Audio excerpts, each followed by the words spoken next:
Good afternoon, everyone. While waiting for the others to join, you can scan the QR code or you can go to the Bitly link na nasa screen ninyo for our attendance, especially if you want to request a copy of the presentation that I will show and share with you today. Thank you.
Hello, good morning, good afternoon po.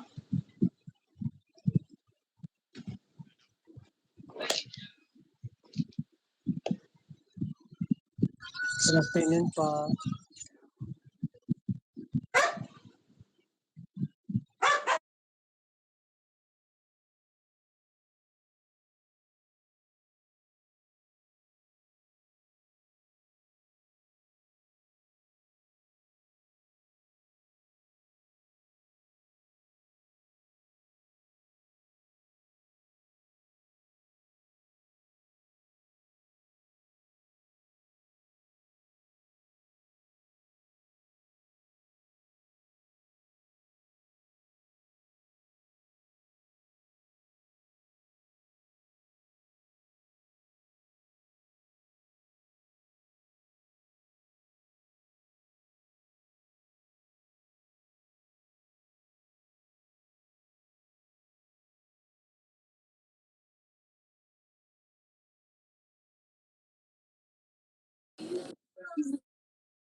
Andrea.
Okay. Good afternoon, everyone. Thank you for joining our online workshop this afternoon. I'm Giselle, your TikTok Live manager. And today we will discuss ways on how to engage with your viewers. Wait lang. Ayan. Admit lang natin yung mga sumasali. Okay, so bakit kailangan makipag-engage or interact sa ating viewers at paano sila i-convert to be your followers or supporters? Yan yung pag-uusapan natin this afternoon. So before I start, kindly scan the QR code on the screen para sa ating attendance today and then para I can also share with you the material that I will be presenting during our workshop. Okay, I'll share this QR code later on before tayo matapos. So, para naman maging magkakilala tayo, simulan natin with a few questions. Gusto ko rin malaman yung thoughts nyo when it comes to engaging with your viewers and or your audiences. So, let's get to know each other with a few questions. So, one, you can send your answers sa chat box or you can unmute yourself to answer, ha? Okay, so first question. When someone enters your live, what's the first thing you usually say? Kunyari, ako, new, bagong viewer niyo ako, napadaan ako sa live niyo. Paano niyo sila ginigreet or ano yung sinasabi niyo sa kanila? Ano po, Yes, Mary Joy. Ayan, sabi ni John Kenneth, greetings like hello. ano po, like, hello, welcome sa live ko. Ganun po. Ayan. So, tama na, nag-greet tayo. Sabi rin ni Anne, hi Sug, welcome to my live. So, hello, welcome to my live and I appreciate for coming here. Yes, okay, okay yung mga examples that you have shared with me. So, sa greeting natin sa kanila, ayan, sabi ni Paula, hi, welcome to my stream. Gusto ko si Zero, meron pa siyang options. Ayan. So, when you greet your viewers as soon as they enter your live, this highlights yung importance of a strong and consistent opening interaction nyo to hook your viewers instantly. So, kung napadaan sila, tapos binati nyo sila na, hi Zero, uy, tinawag ako. Sige nga, panoorin natin, nakakahiya na mag-greet, diba? So, yun, I usually greet them with their name to get their attention, sabi ni Katrina. That is correct. Kasi syempre, para alam ni viewer na, ay, ako pala yung pinapansin, ako pala yung tinatawag, hindi pala ako ignored dito. Okay? Another question is, hi boss, insert name, kamusta? Welcome sa live ko, sabi ni Age. Yun. So, next question is, do you prepare topics or just go live and wing it? Kumbaga, ay, mag-live ako today, ganyan. Pero wala akong content, how do you prepare your topics? May topics ba kayo or wala? Ano yung mga sample conversations nyo with your viewers?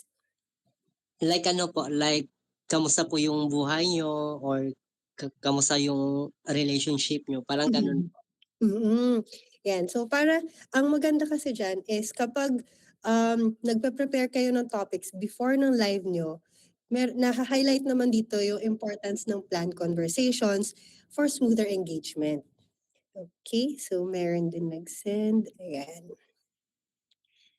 Wait, nag-admit lang din tayo ng new joiners. Okay. So, just go live and wing it lang. Though mostly naman, sabi ni Kenneth, mostly naman ng topics na napag-uusapan is tungkol sa games. Yes. So common interest naman kayo ng viewers nyo. I always try to approach them by asking how's their day went, nagpo-flow na po during live about their comments. Yes. So ang maganda dyan is kapag nakipag-interact back sa inyo, yung inyong viewer, magiging content nyo na rin siya, and then it can follow through na magkakaroon kayo ng relationship with them, mabibuild niyo yung rapport with them, and mas madali sa inyo magkaroon ng content na mapag-uusapan nyo. Yun. Mas madaling makapag-interact pag same interest kayo ni viewer. Agree. So, tama yan. Kasi sa live nyo, that's one way for you to show your branding, and kaya naman sila nagsistay sa live nyo, it's because of your content, and nakaka-connect sila sa inyo, nakaka-relate sila sa inyo. Okay, so how often do you read and respond to your viewers' comments? Pag may nag-greet ba, may nag-comment ba, magre-reply kayo, sasagot kayo kagad, i-greet nyo ba sila agad, or may nag-request ba, papansinin nyo? Ayan. So lagi nyo ba silang pinapansin? Lagi nyo bang binabasa yung mga comments nila? Yes po. Ayan, very good. Okay. So, meron naman, alam niyo naman na rin yung basics, di ba? Kung bakit importante yan. So, wait, next. So, ngayon, why is it important to engage with your viewers? So, bakit nga ba importante na pansinin natin sila, makipag-interact tayo sa kanila? Ano ba yung importansya nun? Okay, always, lalo na if question jokes or kung ano man yan, basta malaman nila, nanonotice sila. True, I agree with John Kenneth. Okay, so for this, bakit nga ba importante makipag-engage? So number one, it keeps your viewers watching. So interaction stops them from scrolling. Kunyari, napunta lang sa sa For You feed. Kapag napansin nyo sila, pwede silang magstay sa live nyo instead na mag-scroll lang sila, di ba? Another reason is it builds real connection. So viewers feel seen and involved. Na, kunyari, kahit ako pag nanonood ako ng live, tas tinawag ako nung host. Siyempre mahihiya ako mag-leave, tas babalik ako at makikita niya, di ba? So I'll stay. Panoorin ko na siya all throughout. Another reason is it drives support. So engaged viewers are more likely to send gifts. So it also helps you when you build a good relationship with them and you engage with them, it can also reflect to more income, more gifts para sa inyo. And then it also boosts your reach. More likes, more comments, and more watch time means more exposure. So tandaan nyo, every time that your comment section or nagla-like sila, it also pushes your live sa For You feed. So giving you more exposure, inviting more viewers to watch your live. So ang bottom line is, engagement turns viewers into loyal supporters and active participants. Okay, so to help strengthen the communication and engagement ng creator sa inyong viewers, mastering the basic speeches, having proper introduction, and yung frequent interaction will help you gain and retain viewers and further convert them na maging potential gifters nyo. Ayan, i-acknowledge mo lang yung joke or sagutin mo yung questions nila. And sabi ni Paula, they will feel welcome. That is true. Kasi syempre, kung itsupwera ka naman dun sa pinapanood mo, bakit pa ako magstay? May mga viewers na pwedeng magtampon. Ay, hindi naman ako pinapansin. Kanina pa ako comment ng comment. So they would feel valued. Isipin nyo na lang, parang kunyari yung artista, shinout out kayo. Syempre, kikiligin kayo, di ba? So, ganun lang din yun. So, they will also feel valued. That's true. Okay. So now, ito yung ating i-discuss. Ito yung topics natin na i-discuss today. So we will cover understanding yung basic speeches, procedure for introduction, interaction, importance of frequent interaction. So I will show examples like pagpasok pa lang ni viewer, ano yung pwede niyo sabihin para hindi kayo agad maubusan ng topic or conversation with them. Kasi from there, initial interaction nyo palang, hi, hello, kamusta? Tapos nagkwento na sila, di ba? Eh di marami na yung mapag-uusapan. Tapos yung ibang viewers nyo, uy, interesado siya makilala yung ibang viewers. Sige, ako din, makikipag-chikahan, makikijoin. Ayan. So here, understanding the basic speeches. Creators, kayo, must be able to know what to talk about when anyone enters your live. Siyempre, ina-expect nila na, ay, yung host kaya nito magdala ng conversation, kaya makipagchikahan, ganyan. You can discuss topics related to yourself or the random viewers to connect with them. So it's good na you share information about you, magkwento kayo ng hobbies nyo, ano nangyari sa life nyo, sa love life nyo. But don't forget na you also need to show interest sa inyong viewers para magkaroon kayo ng connection. Next is communication topics with new viewers who are unfamiliar with the discussion must be updated during live. So kunyari, meron na kayong pinag-uusapan.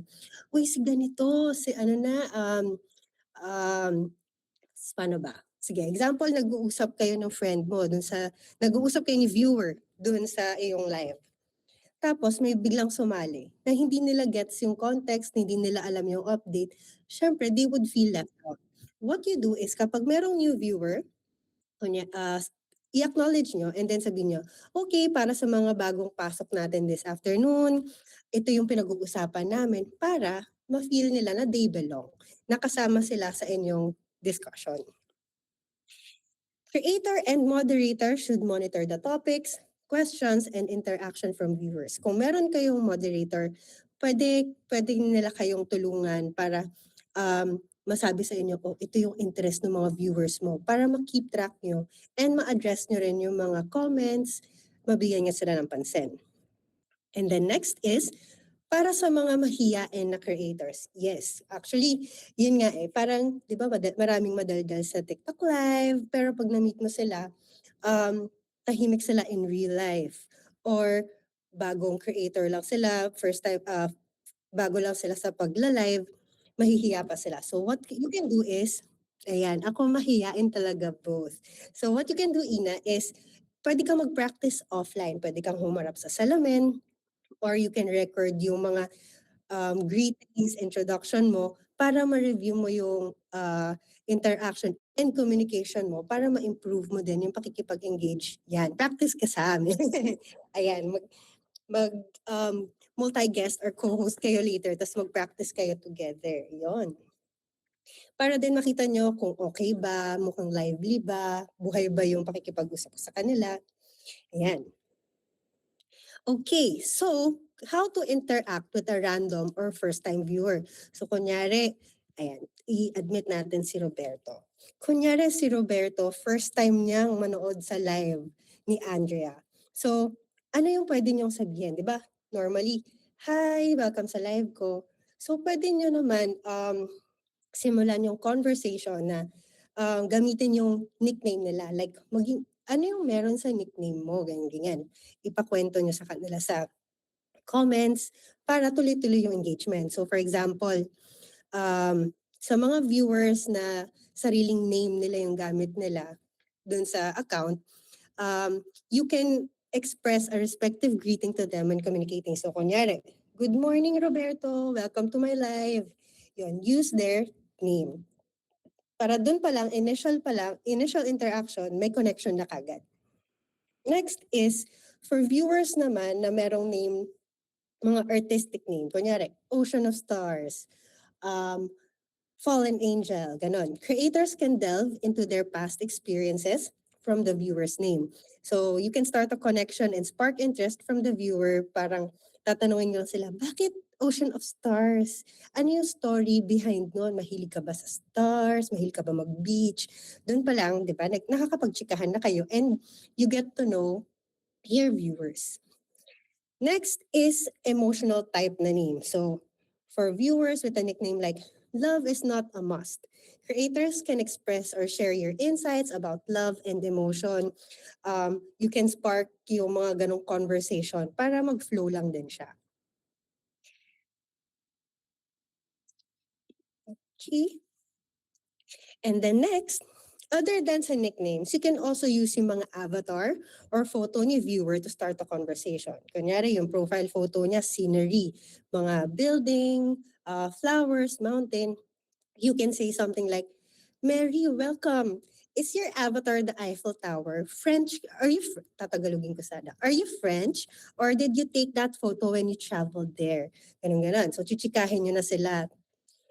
Another one is portrait. So kung portrait naman yung gamit niyang photo or profile photo, most viewers of this type use photo of themselves but some photos of their loved ones or celebrities. So yung mga viewers na ginagamit yung photos nila are probably more confident in their appearance so that the creator can focus on the viewer's personality. So pwede niyong pansinin na ang pretty mo dun sa profile photo mo.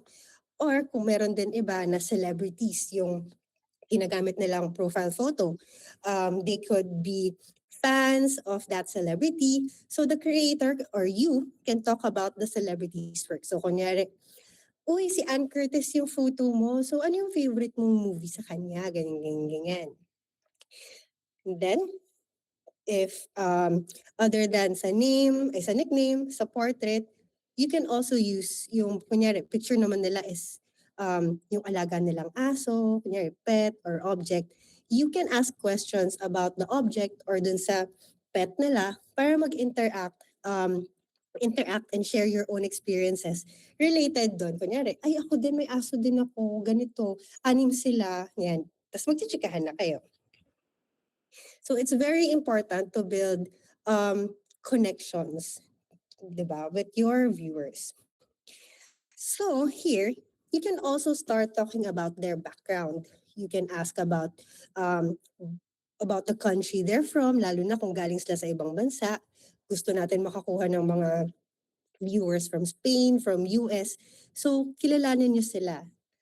You can discuss, pwede nyo rin, so you can ask them about their country, yan, yung topics such as yung time zone, and landmarks, ano yung mga attraction nyo dyan? What are the most visited places in your country? Ano yung history, your culture? Kamusta yung weather ngayon dyan? Malamig ba? Yan. And then, so you can also discuss yung honor level nila sa TikTok. So if high honor level sila, kunyari mga top gifters or something like that, creators can appreciate their support for their favorite creators. So ang example spiel natin is, wow, your honor level is 40. You must have supported creators for a long time. Or pwede ring, especially someone who's in other country, mostly OFW. Yes. And you can see it based on their username, meron sila flag. Yes, I agree. So yun, yung mga OFW, lalo na kung OFW, they also seek connection, na may makakausap sila kasi malayo sila sa family nila, di ba? So, the reason why they're watching your live is to be entertained. So, ibigay natin sa kanila yon, and then in exchange, they can be your supporter or gifter, di ba? Okay. So yun, another spiel is, I heard it's hard to level up after level 10. How long have you stayed at this level? That's impressive. Ganyan. So mafe-feel nila na valued yung effort nila sa pagtulong nila, na they can also take notice of you na, ay, sige, tulungan ko rin tong live host na to. So nag-PK siya. Tapos, kapag syempre, kung merong high honor level, merong mga low honor level, ito yung mga baguhan, siguro hindi pa sila marunong mag-send ng gifts, ganyan. You can ask si viewer if bago ba yung account na ginagamit nila, or gano'n na ba sila katagal na viewer ng TikTok, or kung gusto rin ba nila maging creator like you. It's good that you get to know them also. Ayan. So other than that is getting to know them by asking them about their hobbies, yung mga watching habits nila sa live, preferences sa content. Lalo na kunyari napadaan si crush, o kaya sino ba napadaan si crush. Syempre, yun yung opportunity nyo. Ano ba yung mga content na pinapanood mo? Ganon. So, malalaman, oh, yun si crush. So dun pa lang, alam nyo na kung ano yung content na hinahanap ng inyong audience, di ba? And then you can tailor fit yung content nyo sa susunod if that's something you're comfortable with. Kasi the way you interact with your viewers and kung paano sila nagbibigay rin sila ng feedback sa inyo, it can also help you. Okay? So here, so watching habits, you can ask the viewer kung sino yung favorite creators nila, kung ano yung what they have in common. Kapag kunyari sa short video naman, you can ask ano yung mga type of content na pinapanood nila, na sinishare nila. And then you can also ask them content suggestion to drive engagement. Next is you can also start conversations about their bio. So creators can start a conversation about their bio kasi makikita nyo naman minsan yung information nila, yung details nila. Kunyari, ano ba? Minsan, di ba, may naglalagay BSN, Bachelor of Nursing, blah, blah, blah. So yun, alam niyo na kagad na nurse, machichika-chika niya na siya. Ano naging, bakit ka nag-nursing, blah, blah, blah. So yun. And then, kung nagamit nyo na lahat yan, you can also talk to them about the number of follows and followers. So sa mga viewers with a high number of follows, you can criteria, wait, may nag-join pa ba? Ayan. You can focus sa criteria for the following, like, anong klaseng creators yung mga fina-follow mo? Mga music ba? Mga mahilig ba mag-PK? Or mahilig magkwento about their love life. So, doon pa lang, you can show that you have the common to encourage following. So, malalaman nila yung interest na parang, ay, mahilig ka sa mga educational videos. Ako din, ganyan. And then, for viewers with high number of followers, kunyari marami naman silang followers, talk about the reason why they have so many followers. Talk about their methods and experiences. Like, ano yung secret? Bakit ang dami mong followers? Yun. Kasi nagpo-post ako during my peak time. Ganto, ganyan. Yun. May natutunan ka rin from your viewer. So, in this way, you can express interest towards your viewers. I may nag-join. Okay, you can show appreciation towards your viewers, making them want to stay in your live longer. So, ito naman, sa creators, you need to organize your own personal information and experiences. So, other than, syempre, you got to know your viewer, di ba? Ikaw, you also need to prepare yung mga pwede mong ikwento or i-share to them. So, it can be about your childhood experiences, yung mga naalala mo nung kabataan mo, ito yung generation mo. Pwede ka mag-share ng funny or memorable childhood stories. Kunyari, ako, parang pagkatas kumain, wala, pinapatulog ako ng hapon. Tapos pag wala ako dun, hahanapin ako ng mga magulang ko. Ganon. Yung mga funny kwento na experience nyo na baka nakaka-relate din si viewers nyo. Di ba? Ay, ako din. Ayan, sabihin sana pinapalo ako kapag tumatakas ako pero bawal kasi baka magka-violation tayo sa live. So ingat pa rin. Ayan. Ano yung linyahan. Nung panahon namin, linyahan ng mga 30. Yeah, that's true. Okay.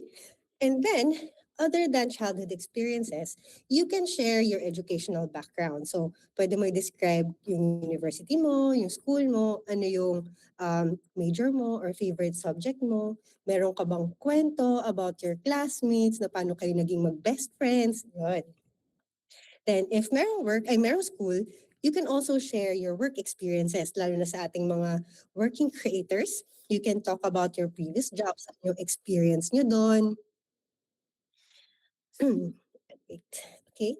So, yung interest nyo doon, kunyari, sino yung crush nyo sa office, and stories with your colleagues. So, another one is ito, mabenta rin to, mga romantic experiences. So, minsan nagiging ano na siya, di ba? Parang, ang tawag doon? Sharing na nagdadamayan kayo ng viewers mo. You can discuss about your first love, yung previous or yung current relationship nyo. Ayan, kung ano yung hinahanap nyo sa ideal girl or ideal guy nyo. Malay nyo, nanonood. Ayun. Okay? So, here is the procedure for introduction and interaction. So, syempre, as soon as they join your live, you can greet them welcome, magpakilala kayo, bigyan niyo sila ng context na, okay, ito yung pinag-uusapan namin para din updated kayo, blah, blah, blah, blah. And then, you can start a topic to include them then. So, for interaction naman, you can use the number of viewers. So, kunyari, follow the 5-3-2 principle. So, kung meron kang 5 viewers, i-welcome mo sa kanila yung 3, and then initiate engagement topics or ask questions with the 2 of them. Para lahat sila na i-involve, nag-greet mo sila, wala tayo na iitsipwera. Another way is key of engagement. Ano yung key of engagement? So, pwede nyo i-prioritize. Okay, si top gifter sa ranking list, babatiin ko siya. Okay, after ni, sino ba? After ni Cello, sige, yung mga bagong sali sa live, bagong join, sige, i-greet ko. Then after nun, yung mga nasa comment section naman, sila yung i-welcome mo, chichikahin mo, tatanungin mo. Another way for the interaction is by time. So you can engage with the new viewers 1 or 2 times every minute. So okay lang yan, kahit paulit-ulit, at least alam nila na pinapansin niyo sila, di ba? Okay, so for key of engagement, let's break it down. So first, prioritize engaging with top gifters sa ranking list. So these are just recommendations, ha? It doesn't necessarily mean na sila lang ipa-prioritize. So ito lang para mas streamline natin and mas madali sa inyo kung masyadong marami kayong viewers para alam nyo kung sino yung unahin nyo or paano kayo makikipag-interact with all of them. So, you can prioritize engaging with the top gifters sa ranking list, followed by the viewers entering your live and then responding to unimportant comments on the screen. What is unimportant comments sa screen? So, kunyari, meron kayong conversation. Tapos biglang may nag-comment na hindi related sa pinag-uusapan nyo. Papansinin nyo pa rin sila. Pero yon sila yung last dun sa priorities nyo. Again, this is just a recommendation. I'm not saying na ganun yung gawin nyo, but yeah, ito lang yung recommendation ko.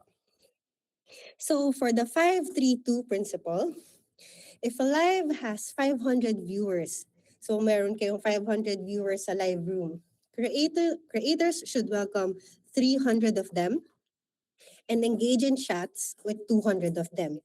So ito, pag tuwing may sasali sa live mo, welcome, welcome, welcome. And then for the other 200, mag-ask ka ng question and then basahin mo lang yung mga sagot nila. So at least doon, lahat napapansin nyo, lahat nag-greet nyo, lahat nabibigyan nyo ng time.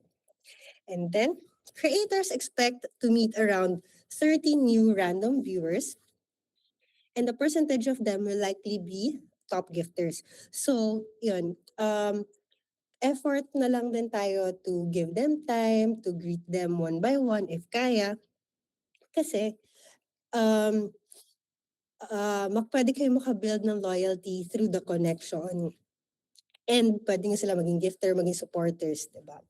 Lalo na guys, sabihin, guys, sasali ako sa big campaign. Willing ba kayong tulungan ako? Susuportahan niyo ba ako pag sumali ako? So doon pa lang, ay sige, tulungan ko siya kasi lagi niya akong pinapansin, hindi niya ako binabaliwala, ganun. Okay? So, why is it important to have frequent interactions? So you can see here yung difference natin. So first, if hindi kayo nakikipag-engage sa inyong viewers or hindi nyo sila pinapansin, your viewers will spend less. The existing users will also decrease kasi parang, bakit ako magsistay? Ba't ako manonood sa live? Hindi naman ako pinapansin. Parang I don't belong. Siyempre, mawawala yung interest din nila. Hindi na sila magsistay to watch your live. Another one is existing users make increasingly unreasonable demands. So merong iba na parang kung sila at sila lang yung pinapansin mo, hindi mo pinapansin yung bago mong viewers, nagiging may tendency rin na maging demanding na sila sa mga request nila. Yan. And then, the comments in the live become dull and uninteresting. And then, syempre, dahil dyan, bababa din yung viewership natin. Magkaka-decline din sa mga viewers, which will also result in decrease sa inyong traffic. Pero, ano naman ang nangyayari kapag nakikipag-engage ka sa inyong viewers? So first, nag improve ang loyalty nila. You can get their loyalty pag na-build yung connection. It also helps form a habit of going to the live and expecting new content. Aabangan nila, ano na ba ang chika today? Or ano yung pag-uusapan kaya bukas? Aabangan ko. Ganun. Next, they are eager to make new friends and have fun together. So kung masaya yung live room nyo, masaya yung community nyo, people would want to be part of it kasi alam nila na mag enjoy sila. So, they can join your team, they can be your supporter. Ayan. Another one is comments in the live become diverse and interesting. So, diverse, it means iba-iba yung nagiging topic, hindi nagiging boring. Kunyari, today, ang pinag-usapan natin about sa gas, bukas pag-uusapan natin about sa love life, yun. It's not boring for them dahil alam nila na merong iba't ibang topics na they can join in. And then, of course, because of that, yung popularity ng inyong live will also increase. And then, the traffic increases kapag, syempre, actively nakikipag-engage sa inyong viewers nyo, maraming comments, high online popularity, and longer average retention time. So, retention time, it means yung pagstay ng inyong viewers sa inyong live room na hindi sila umaalis.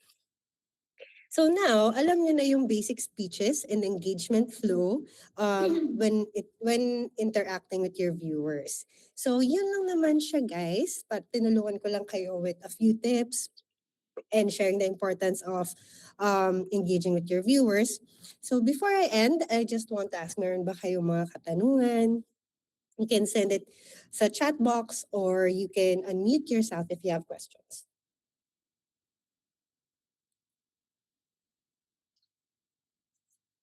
Okay, parang wala tayong question. So, thank you for joining our workshop on how to engage with your viewers. I hope naging helpful sa inyo yung mga tips. Share ko this after. Yeah, go. Sige, you can ask a question, Katrina. Hi, Ma'am Giselle. I would like to ask lang po if, paano if, kunyari nag-live ka and then someone requests to join you, I mean, multiple people would like to join you on the live. Is it okay? Kapag multi-guest? Parang Yes gano'n? po. Yes po. Yes, of course. Actually, yun nga yung mga maganda na gamitin nyo rin yung features natin sa platform. Kasi may ibang creators ako na manage before na hindi sila magkakilala. Tapos naging magkakilala sila dahil na-invite lang siya as a co-host, nag-multi-guest sila. Since then, sila na yung naging PK buddies, gano'n. So, it's good kasi mapapalaki nyo rin yung inyong network. And remember, kunyari, naka-co-host or multi-guest kayo, yung viewers ng inyong kasama na ibang creator, nakikita rin kayo. So that is additional exposure for you na mas nakikilala kayo and mas napapalaki niyo yung community. Yung sa engagement po kasi, if ever like, kunyari, one person is the host and then like guest lang yung iba, makukuha din po ba ng mga guest yung engagement ng host or individually po? Makukuha pa rin siya kasi ang ma-recognize is yung live room niya together. Okay. Thank you. Okay. And then si Paula, ask ko lang ma'am, bakit po hindi nag-a-add sa followers ko yung new followers after live? Hindi po na-add. Hindi siya lumalabas. O baka may delay lang sa platform. Or if you have, baka may delay sa platform. Kasi or you can ask your manager if meron kang manager. Ma'am, sir, Dun after po ba nung live ko nung March 17, nadagdagan po ba yung followers ko? Kasi kung yun or baka kung yun, hindi ko lang sure. It's either may delay yung sa follows or mataas yung number of followers nyo na hindi nyo na napapansin kasi yung totality lang yung napapakita. Ayun. Kasi ma'am, nag-ano po ako, di ba po, nagla-live ako. Then, after live ko naman po, may I mean, may nagpa-follow. Pero, Mhm. siyempre, alam ko naman kasi yung followers ko kung ilan talaga. So, nito lang po to, this week lang naman po. Mhm. Pero So, dati, dati naman po, nag-a-add. So, na-stuck po siya sa 7,770. Kahit may nagpa-follow bago, di na Mhm. po siya tumataas. ah, Yun po. mhm. So, hindi ko po alam kung nung account ko ba ay may problema. Kasi, syempre, to gain followers is another engagement Yes. para sa TikTok, para sa pagdalay. So, May, yun lang po. may manager ka, Paula? Si Sydney po. Si Dati po kayo Sa akin. manager ko. Oo nga, hindi na kasi ako pinagmamanage ngayon. More on education Tapos, pa ako. kaya po, si ma'am, ano pala, kala ko po si Sydney, anong pangalan nito? Ma'am, Sin, Sydney? Elsa. Si Elsa. Oo. Kasi po, kala po talaga ni ma'am Sydney noong mga December, January. Di ba, nagpalit po kayo. Nilipat niyo po ako. Mhm. Kala po namin ni Ma'am Sydney dahil music ako. Nasa kanya ako. Then, Ah, all of the sudden, ilang months na, ay nanon po pala ako kay Ma'am Elsa.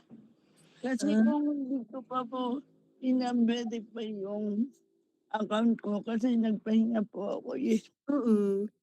Then sabi niya, hindi pala sa akin ikaw. Kay Elsa ka pala. Pero okay naman po si Ma'am Elsa.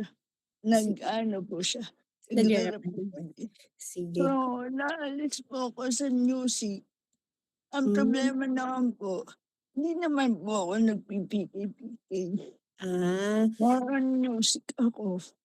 yung kay Elsa, wag kang ma-pressure mag-PK if ever. Opo, Um, baka kinuha ka ni Sid initially kasi 'di ba dati kapag meron kayong music content, nagkakaroon kayo ng music lover or music talent badge. So opo, parang alam po. oo, kaya na automatic na punta sa kanya. But yeah, for the followers, you can ask Elsa, kunyari nag-live ka ngayon, i-ask mo sa kanya, meron po bang nadagdag na followers? Kasi pwede ngayon makita sa system. Pwede nga ma-check dun sa session na yon kung ilan yung nadagdag na followers sa'yo. Or yung bago. Ma'am. Para lang ma-check mo or ma-check nyo kung May um, problema. kung nagkakaroon talaga ng improvement or baka may bug lang si app kaya hindi siya nag-update pero dun sa system nakikita. You can ask naman si Elsa. Okay po, salamat po Thank Ma'am you po Giselle. miss ko na kayo. Miss ko na po kayo. Thank you, ma'am.